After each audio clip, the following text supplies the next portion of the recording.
लीजिए पानी। अरे भैया आप यहाँ पर काम करते हो?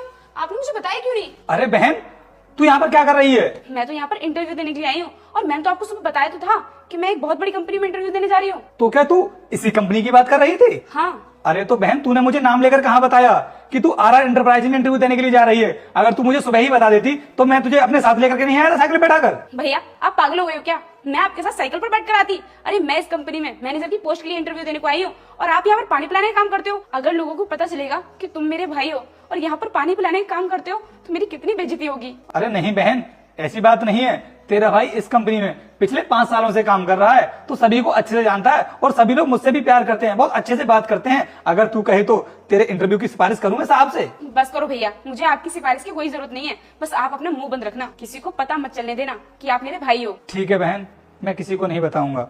ये ले, पानी पी लेना। नमस्ते साहब। नमस्ते राहुल। ये लीजिए सर, आप मेरा रिज्यूम चेक कर लीजिए।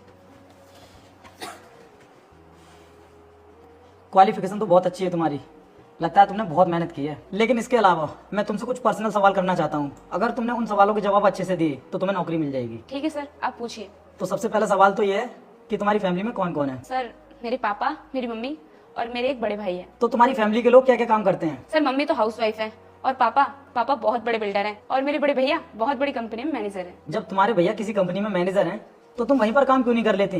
वहाँ तो तुम्हें बहुत आसानी से जॉब मिल जाएगी। सर बोल तो आप बिल्कुल ठीक रहे हो कि मैं अपने भैया की कंपनी में अगर इंटरव्यू देने के लिए जाऊं तो मुझे वहाँ पर आसानी से नौकरी मिल सकती है। लेकिन सर मैं ये नहीं चाहती कि मुझे किसी की सिफारिश से नौकरी मिले। मैं अपने खुद के दम पर कुछ करना चाहती हूँ। सर जब मुझे पता चला कि आपके इस कंपनी में लोगों की काबिलियत देखकर नौकरी दी जाती है, इसीलिए मैं आपकी कंपनी में इंटरव्यू देने के लिए आई हूँ। बातें तो बहुत अच्छी कर लेती हो तुम, लेकिन मैं तुम्हें बता दूं, मैं तुम्हें अपनी कंपनी में जॉब नहीं दे सकता। लेकिन क्यों सर? अभी तो आप मेरी क्वालिफिकेशन की तारीफ कर रहे थे और आप मुझे जॉब देने के लिए मना क्यों कर रहे हो? साहब, मैं आपसे कुछ कहना चाहता हूँ। ये मेरी छोटी बहन है और ये ना बहुत पढ़ी लिखी है। इसके बराबर गांव में कोई भी पढ़ा लिखा नहीं है। अपना काम पूरी मेहनत से करती है।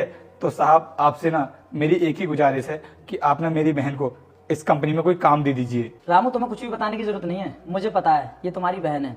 जब थोड़ी देर पहले ये तुम्हारी बेइज्जती कर रही थी ना, तो मैंने वहां पर खड़े रहकर सब कुछ सुन लिया था। वो अपने भाई की कितनी बेइज्जती कर रही थी और तुम्हारा भाई तुम्हें नौकरी दिलाने के लिए मुझसे कितनी रिक्वेस्ट कर रहा है। ये होता है बड़े भाई का फर्ज। बड़ा भाई पिता के समान होता है, जो अपने छोटे भाई बहनों की जरूरतों को पूरा करने के लिए दिन रात एक कर देता है। बेटा ये वीडियो लड़की की होती तो हर कोई लाइक और सब्सक्राइब करता, पर ये वीडियो भगवान की है। देखता हूँ कौन लाइक और सब्सक्राइब करता और कमेंट में मेरा नाम लेगा। मालिक कहता है तुम्हारा भाई मेरी कंपनी में बहुत ईमानदारी से काम करता है और तुम्हारे घर में कोई कुछ भी करता हो तुम्हें छुपाने की जरूरत नहीं है, क्योंकि नौकरी हमेशा इंसान के टैलेंट को देखकर दी जाती है।